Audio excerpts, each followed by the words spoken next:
Hello and welcome back to a nearly festive episode of the EduPulse podcast. We are edging closer and closer to Christmas. In fact, like crawling there potentially at the moment.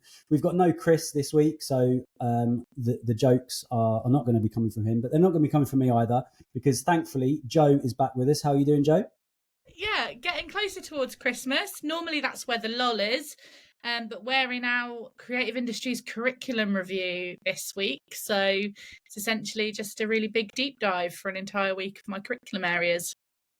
And like drama teachers, like Christmas must be like it must be your Christmas. You just live for it, don't you? Live for it. So excited all the time. I've got so much energy. My lovely head counted me the other day and said, "You're always so joyful." And I said, "I'm an actor." I like that. So tonight we're diving into something really, really important tonight, and something that that's getting loads and loads of conversation going on social media recently, and quite rightly so. We're talking about flexible working and the importance of flexible working, how it can be made to work for schools, but more importantly, kind of dispelling some of the myths around flexible working that are out there that really do need to be dispelled. So we are delighted to say that we are joined by none other than Debbie Streets. Hello. How are you doing, Debbie? Hello. Hi, I'm okay, thank you. Nice of you to have me on here, thank you. Have you ever been on a podcast before, Debbie? Nope, never. Have you listened really to a podcast excited before? to have you. I've listened to a couple of podcasts before, yeah, but I've never been on one. Yeah. So thank you. This one's going to be brilliant. I can tell already. Yeah. And interestingly enough as well, Debbie and I used to go to school together. So this is kind of like a real like circle of life moment here, isn't it? It's probably been like, what, 20 years? Must be like 20 years since I've seen you. Yeah, we were probably 16, weren't we? Long time, yeah. Yeah. 10 years. We'll call it 10 years. Cool. All right. Well, in that case then, like let's like dive straight in. So do you just want to tell people then, Debbie, like what's your story? Like what have you been doing in the last 16 years since qualifying as a teacher, or however long it's been since you qualified? And like what's kind of brought you to where you are now? Yeah, so I qualified in 2011 and got my first teaching post at a school in Bromley, and I've been there for 13 years. Sort of flitting between an infant and junior school, and yeah, loved it. Everyone was lovely, just perfect. And then I had my daughter 7 years ago and went part-time, well, job share. And yeah, then it got a little bit different. Things were different at school. It's not the same when you're part-time as full-time, but still I had to do what I had to do, and went down to the infant school for a few years and then back to the junior school. And then last year my dad died, and I've always wanted to live by the sea, and I suddenly thought life's too short. So we up sticks and moved, and now we're living with the in-laws in at the beach. And I haven't got a job at the minute. I've hopefully got one for January, but I've been unemployed since August. So it's been lovely, to be honest. But reality is that I needed a job, and it's been really, really hard to find one in this neck of the woods. Really hard. Yeah, I think it's that's the thing, isn't it? Like there's a lot said about like the retention crisis at the moment and like the recruitment crisis that goes along with that. But like there's definitely a thing whereby, especially when you get kind of to this point in your career where you're no longer like on the main pay scale, and you've kind of earned that through the experience that you've had and the stuff that you've done, it becomes harder to actually to get a job, because you're kind of often not the kind of profile that some schools are looking for. Absolutely. Yeah, that's what they've said to me. I had there haven't been many jobs here because the birth rate's been so low that a lot of the schools that were 2 form entry are now single form entry or 3 form entry have all dropped, and they've had to make a lot of redundancies. So I think there's been probably 3 jobs that have been advertised since I moved here in September. Wow. But one of them was a maternity cover, and I need a permanent position. And so I got an interview at one of the jobs, and they just said, "You're overqualified and too expensive." And I said, I'll take the pay cut. It's fine. I just want to be a class teacher. I'm happy. I don't want any extra responsibility. I just want to do my job and be with the children and come home. And they were like, we're really sorry. We think that you're going to use us as a stepping stone for leadership. And no matter how much I was like, I'm not, I promise. They've gone with someone who's a lot cheaper. So that's the way it is around here, unfortunately. And even for this job that I'm having in January, that I'm starting, I've had to take a huge pay cut and drop down back onto main pay scale. So It's crazy because like the UK or England specifically has one of the youngest teaching one of the youngest teaching workforces of anywhere in the developed world. So it's like Italy have got, I think it's Italy that have got the oldest, but like in terms of the number of years in service of the average teacher, and also like the age of the average teacher as well, like we're one of some of the youngest. And like you think about the amount of experience that we've got within the sector that is in your position, that are basically being told, well, we might consider it if you take a pay cut. It's madness because we're just losing so much expertise and so much experience that should be being put to good use. They either say you have a pay cut or you have to have leadership responsibilities to be on upper pay scale, which is completely wrong. It's meant to be there for experience. And at my last school, that was how it was. But here, all the jobs are, okay, well, if you're upper pay scale, you have to be Senko or you have to be an assistant head. You can't just be upper pay scale. There has to be stipulations with that. And that's not right. No, it's madness because, again, it's one of those things. No, Sorry, go on, I wonder what the variables are between primary and secondary school in that regards, if there are any. I know that we, at our school, our current average amount of years that a teacher has been qualified is 5, which is crazy. We're an entire 5 is the average. 5. We're a fairly new secondary school, but there's no reason why we shouldn't be garnering that experience and those teachers in order to retain them and to get the best education for our children. Do you feel like, because I only say this because a couple of weeks ago we spoke about this as well, as a woman, do you find that it might be disproportionate in the willingness to take you on as a UPS teacher? Do you think they'd be having the same conversations with a man? Is that something that you feel like you can talk to? I'm not sure. I feel like because I push for part-time, that's obviously an issue. And the feedback I get is generally they want full-time teachers because they always say, oh, these children have had a really disrupted year. They need a full-time member of staff. They need this, they need that.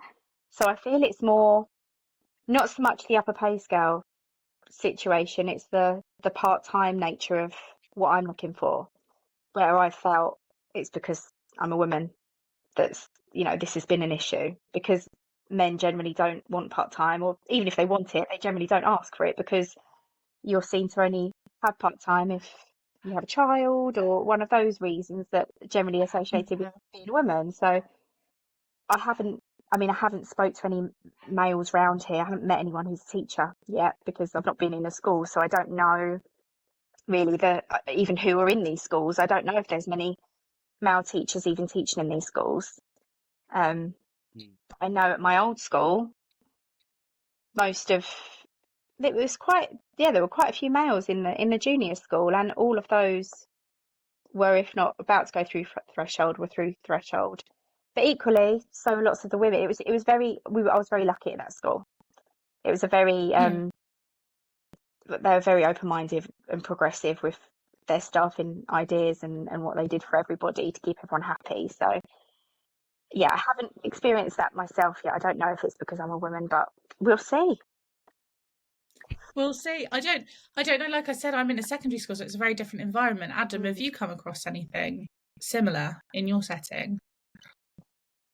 Well, I mean, I've always worked with people that have been part-time. I think there's probably a couple of things there. Like the first one is that, like, you're absolutely right. UPS doesn't mean that you have to go and take on a whole load of these leadership responsibilities. If you've got a UPS teacher, they're UPS because they're highly experienced and more than likely highly skilled because they've managed to stick at it for as long as they have.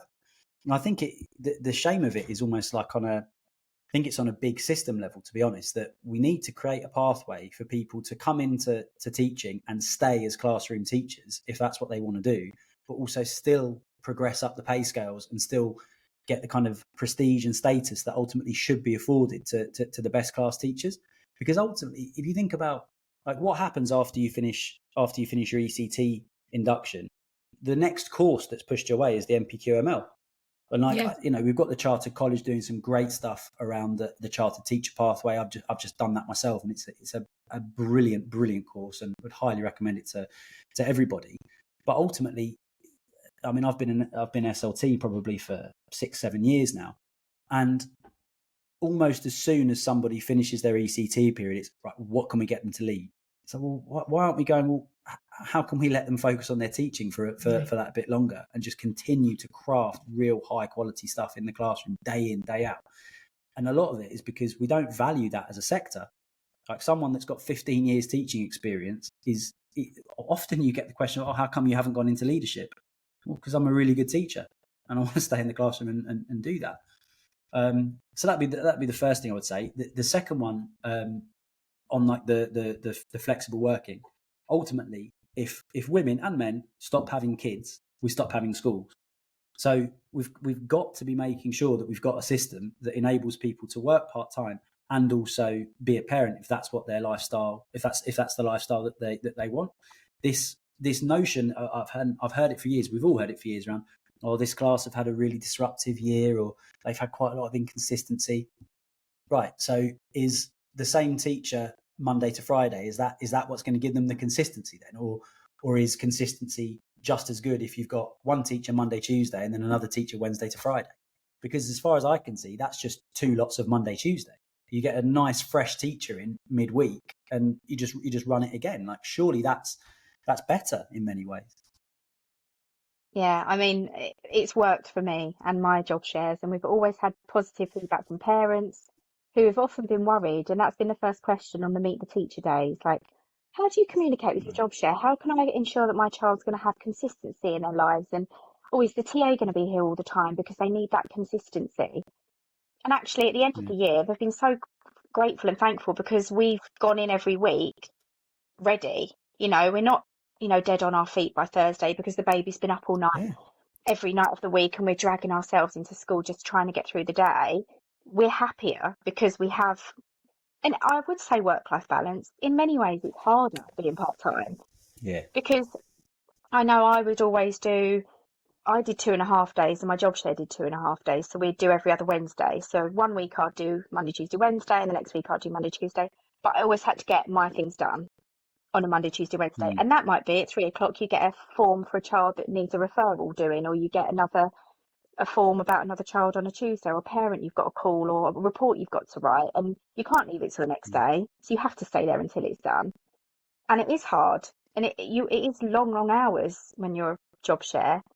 But just having those 2 days off or 1 day off or whatever it is, just to give you that time with your family or whatever it is you're doing, even if that's not the reason you have a part-time role, it might just be because you just want to have a day to do life admin and just live that day, go and have coffee with your friends or something, whatever the reason is. It makes you happier and it makes you a better teacher because you actually want to be there the days that you're there and you're refreshed and you're ready to go. And that's surely better for the children because they've got a teacher that wants to be with them, not who's there by Friday, like, oh my gosh, like, get me to the end of the week. So I've been, again, lucky. I've had positive feedback from me and my job shares throughout the years, and it's not been detrimental to the children. It's been, a positive thing for them, and they've thrived. And I think that's the biggest thing is it's like sometimes you can kind of end up trying to sort of justify it and go, oh, can we support that person by allowing them to work part-time? It's the wrong way to look at it. It's like, can we find a way to make sure that this person can still be in the classroom doing what they love doing for the benefit of the kids? Like we at my place at the moment, we've got a few job shares and they're all absolutely first class, like all absolutely brilliant. One in particular where we've got a class last year that was really, really tricky. Like, I had a really tough year, and they are absolutely flying this year because the two teachers are just absolutely exceptional, and they're two of the best teachers I've ever worked with, and happily we've managed to put them together. But like, if they ever felt like, oh, haven't really got a place here because they want full time, I think I'd be devastated, because we'd be doing such a disservice to the kids by putting someone else in front of them when we could have put those two in front of them. Yeah. I think we've spoken about a couple of things in terms of the importance of flexi working for teachers' mental health. They're happier as a result of this working out for them in a school that they want to be in front of the children. And also the idea that some children do thrive in that environment if they get a refreshed teacher every day. Is there anything else you think that's particularly important about flexi working that you want people to know about? Because I find it fascinating, because it's not something that's crept up on my radar yet, but I know that it probably will in a couple of years. Well, I mean, I have a colleague who I've worked with forever. She was there before I started, and she's still there now. And every year, I need to go 4 days a week. I can't keep doing 5 days a week. You know, she's not retirement age just yet, but she's not 21 anymore, and she just wants time at home. And it's always been so frowned upon, because unless you've had a child, there's no excuse. You should be there full time. And that's always been what everyone thinks. And I've had friends that have been like, oh, I need to get pregnant because I can't do this anymore. I cannot work 5 hours anymore. And that's an awful reason to have a child, because you want to not be at work 5 days a week. But people do it. And, you know, I follow so many Facebook groups with teachers who are exiting the classroom, and they are clutching at any straw they can find to get out of working 5 days a week, because it is exhausting. And if you have a hard class, or, you know, you're in a single form entry school, at any school, it is exhausting. And if it's going to make you a better teacher and happier in yourself for working part-time, then okay, I understand you have to give a reason for wanting to do that. But actually, at the same time, I think, well, why do you need to give a reason? If you want to work 4 days a week, you should be able to say, look, can you accommodate this? You know, and if you go in with a solution, then there isn't really a reason why they should say no. And I used to be in charge of maths when I was full time. And as soon as I came back from maternity, they said, oh no, you can't do that anymore. You can't have that TLR because you're part time. And I said, well, Really? I'll do it prorated. Just let me do it. I did all the groundwork. It was when the curriculum changed in 2018, and I'd had to change all the objectives, and everything had changed. So I'd done the groundwork. And I said, look, I'm happy to just do it on my days that I'm in, pay me half the pay. Yeah. But they wouldn't. And that seems to be also a common theme with TLRs, if people even get TLRs anymore, because a lot of subjects you don't even get a TLR for. It's just expected now. But there seems to be a lot of caveats with going part-time. If you're part-time, you can't do this and you can't do that. And, you know, you won't be sort of chosen for this promotion or this course. I've never been offered to do any courses since I've been part-time, not one. Really? No, all my colleagues did MPQ? MPQs, yeah. MPQs. But I've never been offered to do any of them because I'm only part-time. And you soon see how you're not necessarily your position of authority, but you're not relied on as much, and people don't come to you as much like they used to for advice and for support, because you're just a part-timer. And it does feel like that. Even in the best school, I loved my school and I loved my colleagues, and everyone was so accommodating to me because I've literally grown up there from my whole life's been spent there. From tears in the office about boyfriends splitting up with me, to having my baby, to my dad, I've grown up there. So they're lovely, but when it comes to professionally progressing or doing what you want to do in your part-time, there are a lot of, as I say, caveats involved and sacrifices that you have to make if you want to do that. It's almost all kind of built in, isn't it, to the psyche? Like, even just like when you're talking then, it's like, yeah, even that word like only part-time, just part-time. It's terrible, really, isn't it? Like that we should kind of put those kind of words in front of the idea of being part-time. Definitely, I think. I mean, I've seen I've seen leaders shortlisting for jobs and going, no, part-time, won't consider it. And actually, like I've heard of people saying to people that have gone to ask about applying for jobs and going, well, no, we won't consider part-time. It's like, why would we not consider part-time for the right person? Like what is the actual logical reason for it? And the other thing as well that you brought up there, which I find really interesting, is this idea of like, you go to your head and go, I want to go part-time. Is the first question that you get, why? Well, mine was assumed because I had a baby, and I was lucky. Right. Well, The thing with my school, there was a group of us girls all employed at the same age at the same time. So naturally, as we've got older, we've all had babies at the same time. So when I had my little girl, I was one of the first ones in our little sort of pool of NQTs, as it was then. And it was right, well, you can't actually have a part-time contract now. You have to have a job share contract. And I was sort of like, okay, what does that mean? And it's, well, if your job share leaves and we can't find someone to fill that role, potentially your job will be on the line as well. So I had to take that into account and bear the weight of whether that was worthwhile or not to be part-time. And that's the way it's been since. People have been given job share contracts, and now there are so many people having babies. I think the head teachers, there's going to be at least 2 job shares probably in every year group now.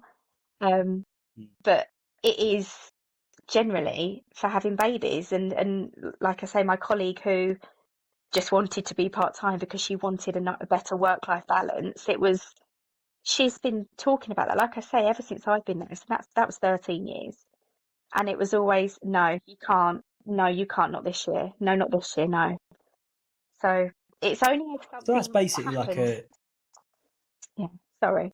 It's like there's almost like a judgment in there, like, or is that a good enough? I'll decide. You tell me why, and I'll decide if that's a good enough reason to work part-time. Because other people, at one point I did a secondment, like a 4-day-a-week cover of someone, and I loved that, and that was perfect. And then so the next year I said, can I just carry on doing my 4 days? That was great. And they said, well, no, you either have to go back to your job share contract of 2.5 days, or you could go up to full-time 5 days. And I had someone who would happily work the 1 day a week with me because we'd done it for a whole year and it worked really well and it was brilliant. But there was no reason for it in their eyes. So no, it was, you either do what you originally did or you go full-time. So there was, I don't make the decisions. I just do as I'm told.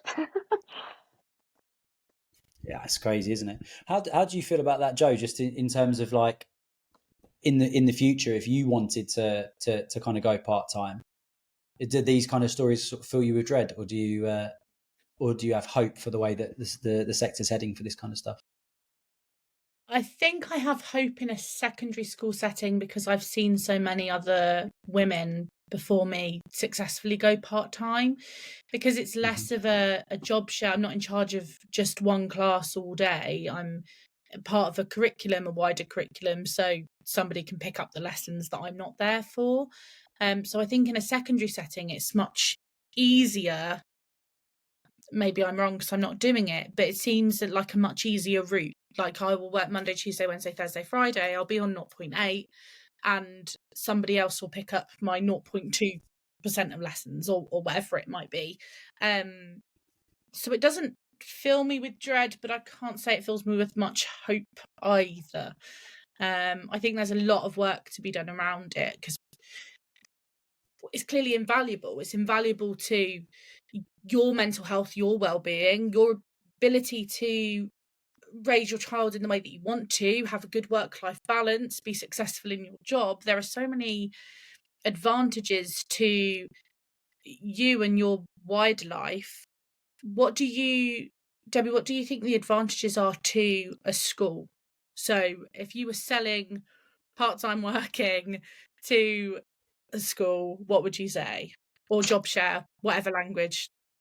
So I would say it's helpful to the school in many ways because it's immediate cover. So my job share and I, if one of our children had a nativity or a sports day, we'd just text each other and say, can you swap days with me? And it was done. We didn't have to get anyone to cover our classes if we wanted to go and watch our children. Because I know actually from speaking to other teachers, they're not even allowed to go and watch their children in their plays or sports days if there's no cover. And I think if you're expecting parents to come to your school to watch children do those plays, you should be prepared to let teachers go to their children's schools to watch theirs. So already it alleviates so much pressure. And I've swapped days so many times with my job share for various things. And the school haven't had to worry at all about that. We've had everything covered. We've come into school, we've just sorted everything out between ourselves. Everything's like PPA cover, it's done, it's sorted. We can just cover each other's PPA if we need to. So there's no need for worrying about where we're going to drag a hilter from to cover all the lessons. Or teachers are happier because you feel more in control of your life. Like you don't resent being at school when you could be at your child's whatever play or sports day, or they've got a little nursery graduation or something. Is that a cat? Is that a cat? That's my cat. Yeah, he stop meowing. We're doing a podcast. Wants to be on the live. Yeah, but it's it just gives people a better morale and makes people feel more in control of their lives. And you do go into school feeling like, right, I've got 3 days, let's smash this, right, I know what I've got to do. And actually I found from working with my job share, we covered far more of the curriculum every week than any of the other. I was in a sixth form entry school, so it's a big school, lots of teachers, and every week we'd get all the subjects done. And I was in charge of DT, and I'd be like, why haven't you done any DT? We had to get this one. And I'm like, well, we've managed to do it. But because every week I knew I had to do science or art or DT, and every week I did those, and my job share did geography, history, whatever her subjects were, PSHE, RE, we got them done. So our class got a really varied curriculum every single week. And there was no, we'll do it tomorrow, we'll just double it up next week, we'll do this, because we couldn't do that. And so actually, I feel our children had much more valuable education, really, because we had to get it done, and we had to be sticking to timescales, and everything had to be done on a tight ship. So we were a lot more productive than I was. Then I'll put my hands up. I was way more productive as a job share than I was when I was full time, because you can just leave things to the next day, or I'll do that bit of marking in the morning or whatever. No, you have to get it done. So it's been good, and I've been through 4 Ofsted inspections with that school, and I've been involved with them, and even talking to the Ofsted inspectors about what lessons I teach and job share. They were really impressed with how much we got done, and how happy the children were, and all the children said that they felt safe, and it was just it works. And it doesn't necessarily work for everyone. I'm not saying that everyone's cut out to be a job share, because I'm very laid back, and my job share, who I've worked with, is very organised, so we worked really well together, because I'll just say, what do you want to do? She'd decide and we'd do it. I think if you get a bad mix of people that are too similar, sometimes it can go the opposite way, because if you want control and you want it to be your class, it's not going to work. You have to work as a team, and it is a big learning curve for everybody, but when it works, it does work, and it's really beneficial. It is hard, because a lot of the time it's going to HR and asking, okay, what are the hours that I work? What staff meetings do I have to attend? So there'd be a bit of work from the school in that sense, to work out from the off, right? You need to attend this many staff meetings, you need to attend this many twilights, this many insets, because you don't want to be going into the school and looking like you're ruffling feathers or making a fuss, because actually, if I only work half the week, why should I go to all the staff meetings, or why should I go to all the twilights? So that just needs to be something that schools need to think about, I think, and don't see that as annoying, which it probably is annoying. It probably is. Someone coming in going, well, I'm not doing that staff meeting because I've already done my hours. It must be annoying. But if it's already, there, as it is in other jobs, flexible working, it seems to be a lot easier to do. And if it was there, I think it's a really good thing to do, and it just makes people happier. So I think you make a really good point. Like, if you're happy with your life, and like you feel more fulfilled in your life, then you're A, more likely to stay in your job, and we know we've got a retention problem, and B, you're likely to do better work during your job anyway. Absolutely. Like during the times when you are at work. Because on these groups that I follow, all of them are, I can't be there for my children. I need to be there for my children. I miss my children. I'm never there. How can I be a mum and do this job because it's so demanding? And if it was just that little bit easier to do without so many hurdles to jump over and so many hoops to go through to prove your worth, I think people would just chill out a bit. And it would just be, like, yeah, I can do this. I can work 3 days a week and have my baby, or even, like I said before, even if you don't have a child, it just, everyone just needs to chill out and just trust the process a little bit, I think. Oh, I love that. I think that's so good. That needs to be, like, I don't know if we do taglines for these podcast episodes, but if we do, just chill out definitely needs to be one. If I can work out how to do it, I'll do it. We'll put that on as like in fact, I'm going to tweet that right now. Do it. Tweet it right now. Debbie Street says, just chill out. Be listening. Just chill out. Easier said than done. God, how do I? Yeah. No, you're so right in what you say. Like, people do just have to chill out, because like, we know it's a serious job, right? We know that like what's going on in schools is really, really important. But actually, like, and we also know like it's important to like sweat the small stuff as well and make sure that we, stuff's as good as it can be. But like you say, we do just need to prioritize the most important things. And the most important things is, have I got a high quality teacher in front of those kids? If it's not the same teacher from Monday to Friday, although for some people that might feel counterintuitive, that actually that would be that's an important thing, but actually it's not. If you're being told it's not, and if you're being presented with a raft of evidence to suggest that it's not, kids are not going to get a worse deal, then like you say, just chill out and let people do it, because no one's worse off, and actually most people are better off as a result. I mean, pupil voice. Ask the kids. Ask what they think, how they feel, if they've had a better year this year, if they've got a teacher that they don't particularly bond with or gel with, that they're with 5 days a week.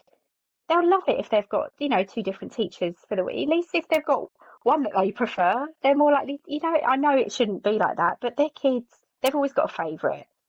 So, ask the kids what they think. Do they think it works? Do the parents think it works? And then maybe there even needs to be not a prescriptive model, but some sort of model in place for schools to show them how job shares or part-time teaching can work, how teachers can communicate with each other. Because my job share and I just lived on voice notes. Every day I just send her a voice note after school. This has happened today, just to let you know before I forget to tell you on Wednesday. Da-di-da, can you do this? Can you do that? Like, this has happened. And it works. So if schools maybe had a flow chart or a model of how a job share could work in their school, that might give them a bit more confidence that they've got a bit more say in it as well, and that they can have a bit more control over it too.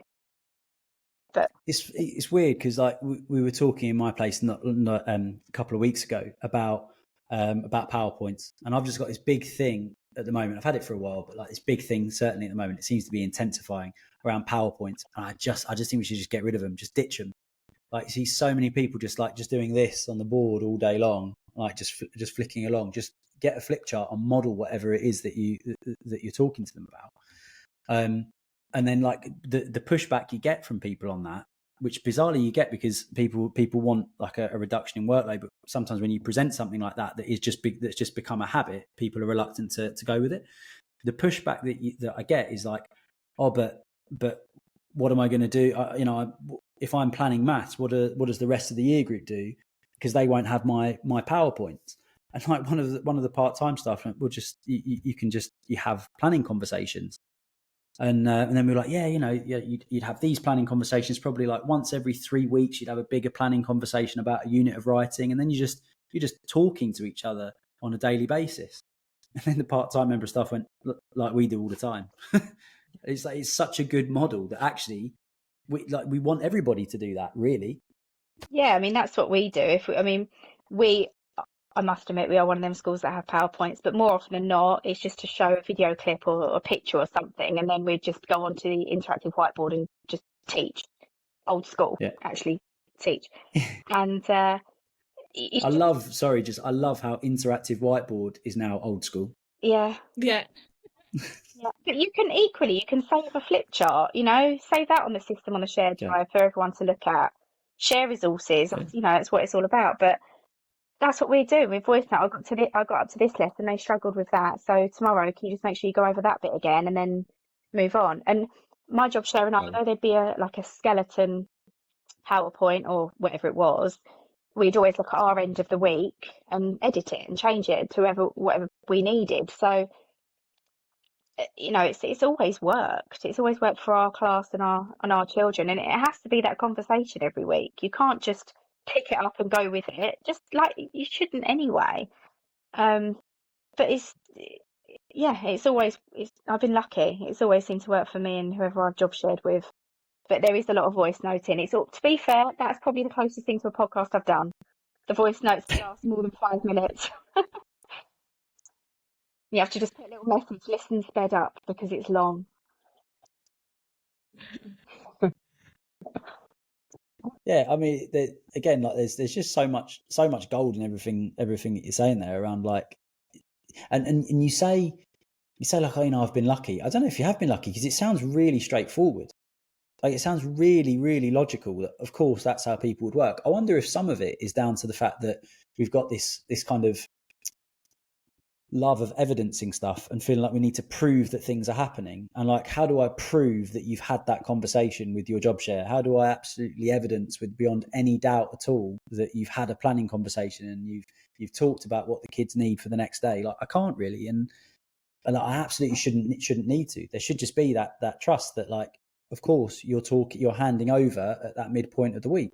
At the end of the day, and you're talking to each other. You see who doesn't.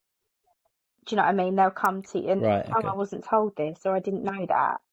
It soon becomes apparent the job shares that don't work.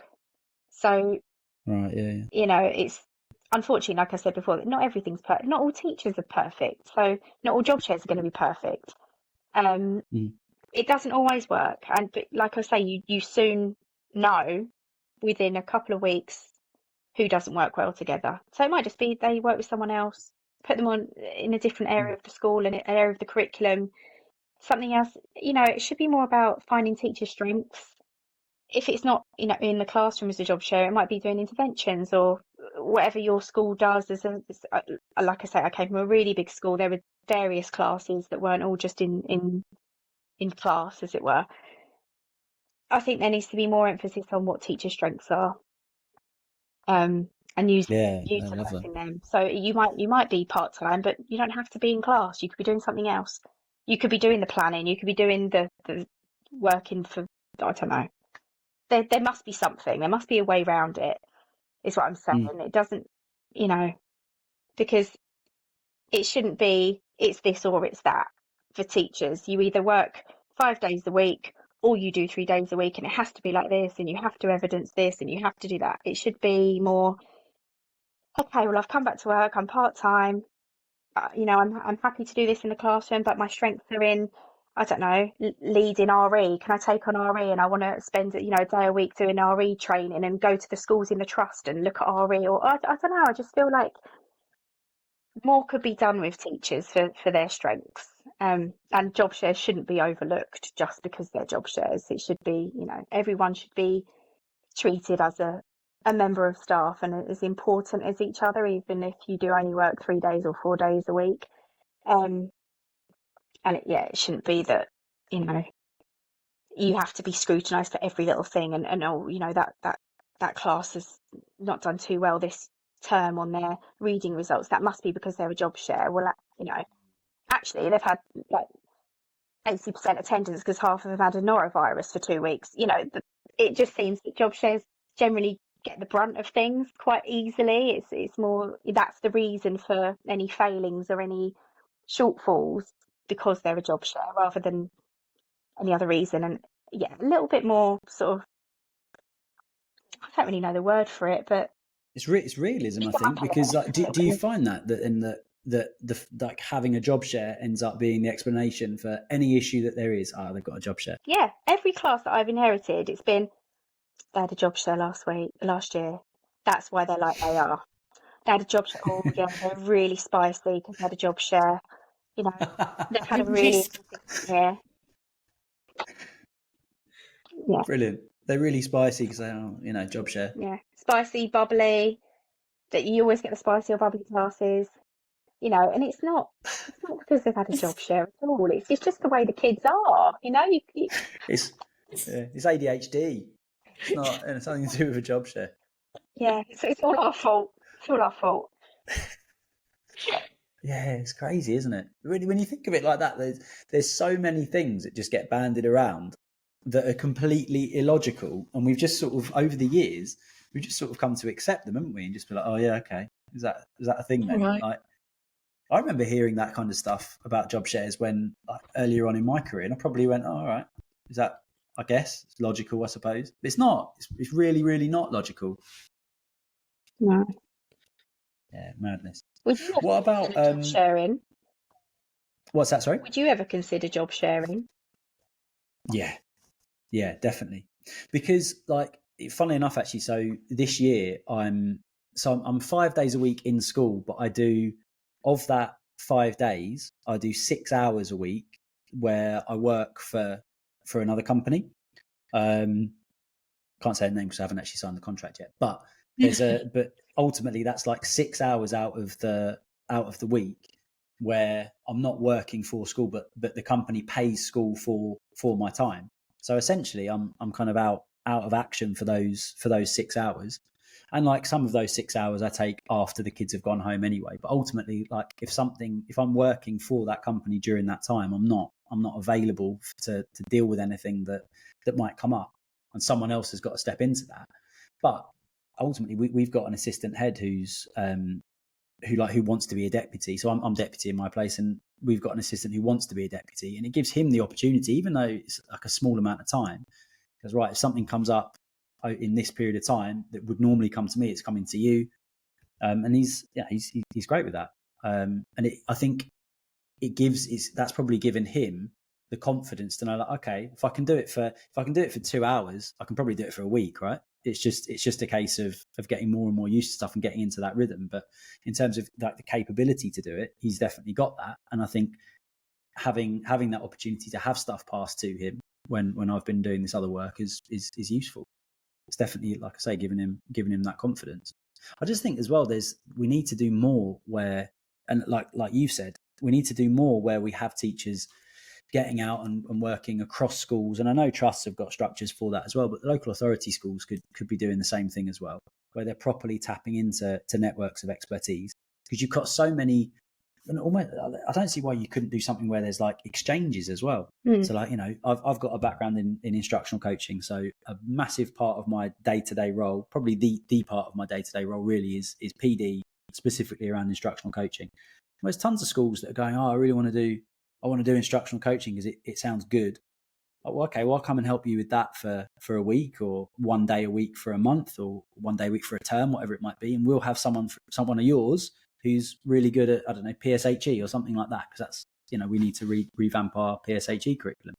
But again, it's just that kind of flexible approach to stuff where it's like, well, let's do an expertise exchange, you call it maybe. And then everyone's a winner. That sounds really good, what you're doing with your colleague about, and your school are happy for you to be out of class for a day a week potentially. And that's what happened with me when I got into leading maths. And I know for some people it's just maths, but when you're in a sixth form entry school, it's quite a job.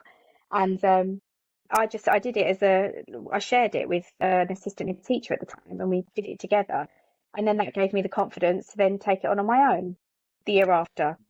So I think doing those sorts of things, that's a really nice way of on-the-job training as well. It's almost like a little apprenticeship within your job. So I think that gives people such confidence and such opportunity to do things that they may otherwise think, oh God, it's all or nothing. I either do it and I become a deputy head, or I stay as a class teacher. And there's no in between, because I feel probably once you've been a deputy head, to then say, this isn't for me. I just want to be a class teacher, which makes me feel it makes you look like you're not good at your job. And it doesn't mean that at all. But I think as teachers, we feel once we've been in leadership, or once we've been upper pay scale or whatever, if you're then just a classroom teacher again, it makes you feel like a bit of a failure, really, because everyone expects you, like you said earlier, to want to progress and want to do well and want to go up the ladder. And even in an interview I had, they said, "Oh, where do you sort of see your career progressing?" And I thought, "Oh God, I'm happy just being a class teacher," but I can't say that, because you can't say that. You need to be seen to be aspirational and want to progress. But at this point in my life, I want to be in class with the children, giving them a lovely time and just making kids happy. Um, yeah, so it is. I think that's a really lovely opportunity to give people the chance to dip their toe in the water as something else and see if they like it. And if it's not for them, it's not for them. Fair enough. And if it is, then they can make that choice to then get the qualifications they need, or progress in that. And like you say, maybe in a different school, in a trust or in a local authority, they can see if there's any space somewhere else. That I just feel teaching needs to be more, not, oh, we're here and they're there, and we keep our distance. It needs to be more flexible, and we share our resources, because the kids don't choose what school they go to. So No, if you're at a school where you've got a load of amazing teachers, and the school down the road hasn't got the teachers that have got the expertise that you've got, or some of your colleagues have got, it just seems really unfair that they're not being exposed to that. So actually, share these resources of amazing human beings that can inspire and help teachers and children where we can. That would be a really lovely thing to do. And like you say, being a job share or part-time gives you the leverage to be able to do that and the time to be able to do that. So actually it's necessary. But without doubt. I wonder how much you had to persuade your head that you had to be out of class or out of school for a day a week to do it, or if they were it's willing. I suppose it's like, so I'm out of class. I was out of class full time anyway. This year I went back into class 1 day a week. So we've got an ECT, so she has a day out a week, and that in itself, actually, I would highly recommend, because, like, for her, like every Thursday evening, like we'll sit and talk about, like, okay, like what is it that I'm picking up tomorrow, and like there's been occasions where she's going, okay, this is what you're doing in maths, and it gives me the opportunity to go, right, okay, how are you modelling that, or how have you modelled that concept so far? And then she's sort of having to talk it through and go, okay, so how would you model the stuff that we're doing that you want me to do tomorrow then? And again, she's having to talk it through and think it through. And actually, no, probably not like that, because that diverges a little bit from what I've already done, which is this. So maybe let's do it this way. And so, like, being able to talk through that process is hugely advantageous to her thinking as well. So I think there's a massive benefit to that. But yeah, I mean, I suppose slightly different with the work that I'm doing, I guess, because school are paid for my time. So like they get paid for that, and that's obviously always helpful. But there's definitely there's an expectation that I still get done. I still got to do just as much as what I was doing before. I've still there's no kind of, can someone pick this up for me, unless it's like something literally that has to be dealt with right there and then. But I haven't got sort of less responsibility with any other area, which is a shame, because I think that, again, it's a potential for somebody else to pick that up and go, right, okay, so you're going to do this 1 day a week for this company. That's bringing in a bit of money. So again, like my big role is PD and coaching, but I also do oversee the curriculum as well. Someone could take on some of that, at least, perhaps like the core subjects, like line manage the core subject leaders. So yeah, like any time that you are out of school, it just provides someone else the opportunity to take on a bit of that leadership bit. But the fact that you're still doing it the rest of the time means that person, you've got to have that conversation, because you're passing that responsibility back and forth, and talking about this stuff is how you get the best ideas, and how you lead it well, isn't it? Yeah, so when I had to give up my maths TLR, it would have been lovely to job share that with someone. Yeah. And then it would have given someone else an opportunity to have a go and sort of talk about it. And it's nicer to bounce ideas off someone else. And especially like what you say for your ECT, often they're just kind of left until they have an observation. And then it's like, oh gosh, I've got an observation. And no one sees what goes on the rest of the time. So to be able to have that point of contact every week, to be like, oh, I've done this, I've done that, that's going to make your ECT a much better teacher, because they're having to be reflective every single week and every single day. And talking through it, it's not until you talk through it, because often you know, as an ECT, you'll see the planning and think, oh, if that's what's planned, that's what I should do, because that must be the best thing to do. But actually, to have the confidence to talk, especially to a deputy head teacher, if you're sort of job sharing with a deputy head as an ECT, that's quite daunting. So to have someone like your expertise helping them every week, that's brilliant. I think they're really lucky. I'd have loved that as an ECT, to have that weekly support.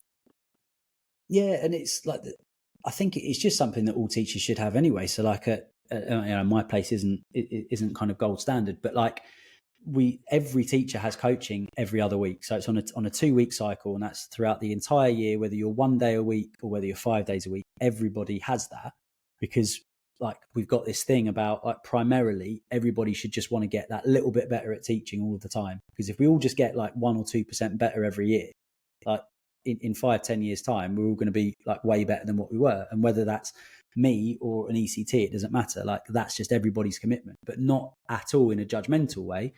It's purely developmental. But I think that again, like there's so much, like probably one of our best coaches is part-time.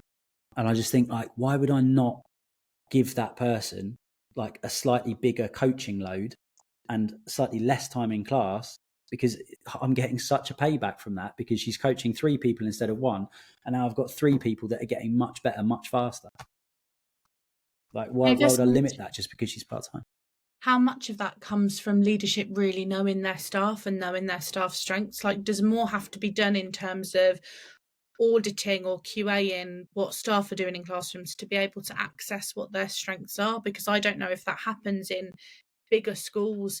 If you're in a 6th form entry school, is there even enough time in the day to be able to get out and do all of that? Is there another way that we can audit what staff's strengths are so that they're getting the best out of the time that they're in school?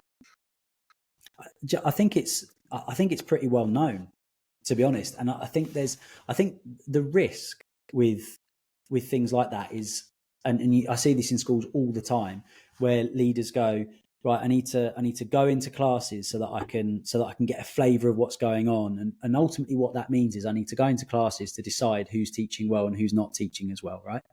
And at the moment we've got this big push on adaptive expertise, right? So everyone's going into classes looking for evidence of adaptive teaching.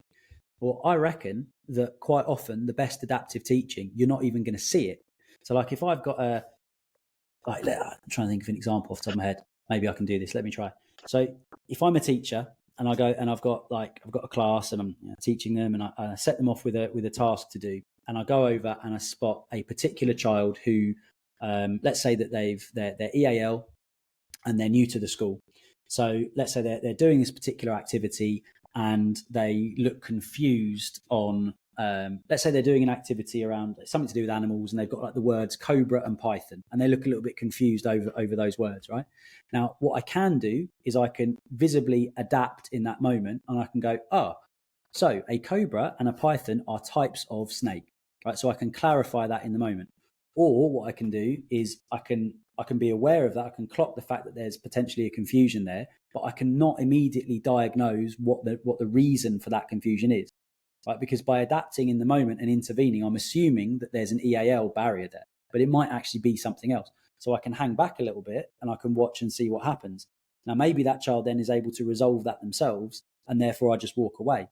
Now, someone coming in to watch that doesn't see adaptive teaching, but that's way better adaptive teaching, because I've pushed the thinking back onto the student just by not intervening.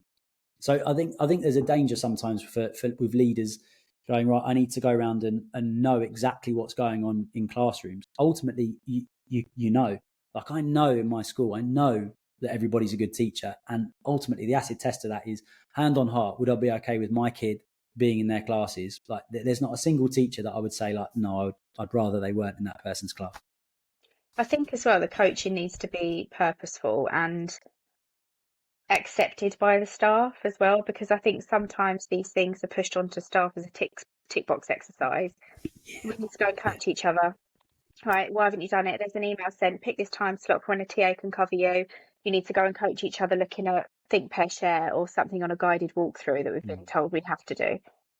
And it's like, oh God, when can we do it? You're part-time, you're only there 3 days a week. So there's none of the times on that list. So should we just run in for 10 minutes and just say we've done it, because it's just something you have to do. And it's not always done because you want to do it and because actually it's going to help you. And I feel like there needs to be more, again, given to the teachers to say, right, I actually would like some help on this. Please, can someone help me? Like, is there anyone willing to let me come and watch them do this? And then it's arranged properly and it's purposeful, rather than just, like you say, you go in to watch adaptive teaching, but you don't necessarily think you see it. It's like I've had people come in to see me use whiteboards and they didn't see it in the class. And I said, well, it's because it wasn't appropriate. We weren't doing something that we wanted to use the whiteboard then. And it's only because I've been doing it for so long, I feel confident to have that argument with the CEO and whoever else is in the classroom. But an ECT is going to be there forcing children to do this, that, and whatever else because they think they have to. And then they're going to be picked up with they need coaching because they're not using this appropriately. Well, come on. You're telling them I am using it appropriately by not using it in that moment. Yeah. So it's, I feel like the coaching and things like that, it's a really good idea. But one, time. There's no time allocated properly. It's always oh God, we've got to fit this in and do it because we haven't done it. We need to have done it. And two, it's actually listening to the staff rather than pushing things on the staff. Like, put yourself on the tree where you think your strengths are, and that's just there for Ofsted to see, but no one ever actually uses that. Or go and film yourself teaching and then look at yourself and see what it's right. We all know what we're doing, and we all know inside where our strengths and our weaknesses lie. And it should be we should have a safe space, I think, to be able to find someone to help us with that and to watch, to help coach us, rather than it be a forced upon exercise. It's building that culture, isn't it? Yeah, particularly for job it's building share. that culture. Because if you don't feel confident enough to have the conversation with your line manager or your leadership about being in a job share or needing to go part-time because it's messing with your mental health or your work-life balance, then you're not going to feel comfortable going to your line manager or your job share saying, I can't do this right now in this lesson. I need some help doing this. I could really do with somebody to show me how to do this well in a lesson. And if you don't have the culture in a school to be able to do that and feel safe in doing that, not being judged, and feel like you can develop from other people, then you're not going to want to do it. I've done some work this year on developing instructional coaching at school with Adam's help, actually. That was the biggest thing. Staff felt like they came away feeling like it wasn't like thrust upon them, like everybody must do this right now or I will be sad. We've given them the onus to decide for themselves what their strengths and their areas of development are. And I think that's going to be really powerful. I'll check back in a couple of months and tell you if it has or not. But I think that's really, really important. And I feel like the culture shift in schools needs to happen now because the retention rate is so poor. The mental health crisis for teachers is ridiculous. And I think a lot of what you've said about flexi learning or flexi working can solve some of those problems. Yeah, it's that's the thing, isn't it? Is actually flexible working is the solution, not the problem, to so much of this. And like vulnerability is a big thing that comes out of all of that. So certainly, like with instructional coaching, it works if people are willing to be vulnerable, and if people have got the conditions to be vulnerable, and also if people have got the conditions to be like truly agentic as well. If someone can actually achieve agency because they're working in an environment that values that, then all the better. But where I think it goes wrong is you've got people going, okay, we're going to do coaching and that's all about development, but then we're also going to do these drop-ins where I'm going to red, amber or green you. It's like, well, then we're not going to trust the coaching, are we? So it has to be absolutely built into the culture and the fabric of your school and the ethos that you've got for it. But all the more for part-time staff, because there's already a vulnerability with that as well. So if you can work part-time in a school that embraces vulnerability and sees that as a real positive and ultimately is like a crucial step to improving anything, then happy days. But if you can't provide that environment for people generally, then it's going to be even worse for part-time staff, and then we lose more of them as well, which is an enormous shame. Yeah, I just must say, part-time isn't for the faint-hearted. It's definitely not the easy route. Definitely not. No. It's a lot of organisation and communication and compromise as well, because you have to agree on things with your partner job share, And also it's things like if you're feeling ill, there's a massive, obviously teachers are always, they go in with, they can't talk, their heads are falling off, they're still going to, drag themselves into school. It's just what we do because you don't want to let anyone down and you don't want the school stressing about cover. But if you're in 3 days a week and you're ill, you feel even worse because you think, well, I'm only in 3 days a week.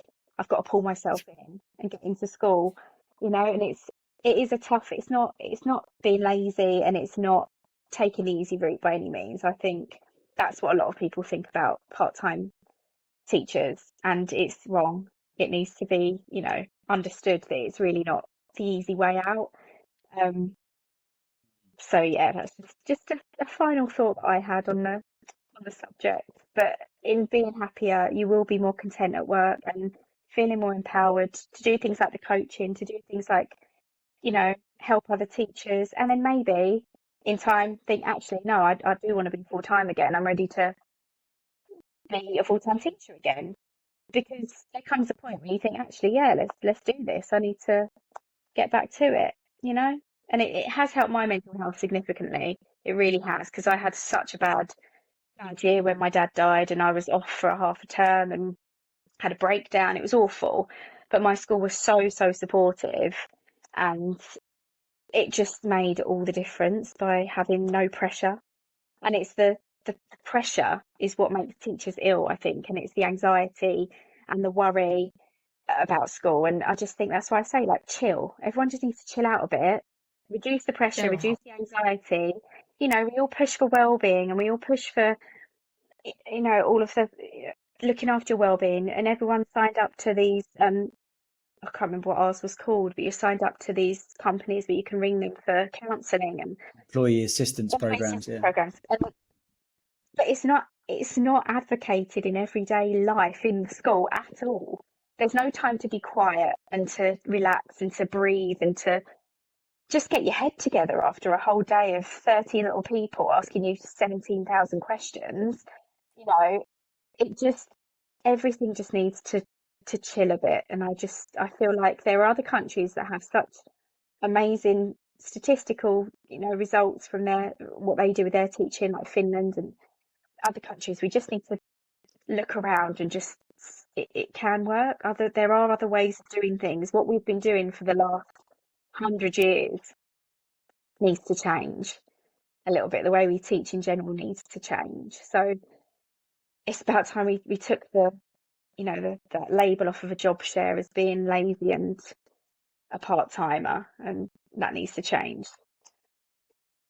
Do you know what would be amazing at some point would be to get Dr. Hailey Hughes on, or Sam Gibbs, because I know that they've done so much. Yeah. They've done a lot of work and a lot of research for a book around retention, and I know that part of that as well, that they've perhaps not actually part of that book, but I know that they've done quite a lot of work around looking at part-time opportunities and flexible working. It'd be really good to get them on with you again if you'd come back and do another one of these, just to have the perspective of someone who's on the ground doing it. That'd be great.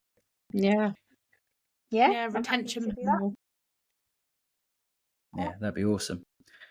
Right. So, well, talking of flexible stuff, like, we should probably respect like flexible podcasting and the fact that it's 8 o'clock and I think you've got to put your daughter to bed, haven't you? So, and I've got to try and stop my cat from taking the Christmas tree down, because that's what he's currently up to. But like, Debbie, it's been an absolute pleasure. It's been really cool to catch up with you again after like 15 odd years. 20 years we decided, didn't we? 10 years. 10, yeah. After those quick 10 years. So yeah, amazing to see you again, and hopefully, we can get you back on for another episode another time. Joe, as ever, like, thanks so much for your time and your insight and your brilliance, really. And for everybody that's listened along tonight, we hope that you've enjoyed the episode, and thanks for joining us live as well. I think we were up to about 80 people tops there who joined us live tonight. So thank you so much for all of that support. And do just continue to like, subscribe and share wherever you get your podcast.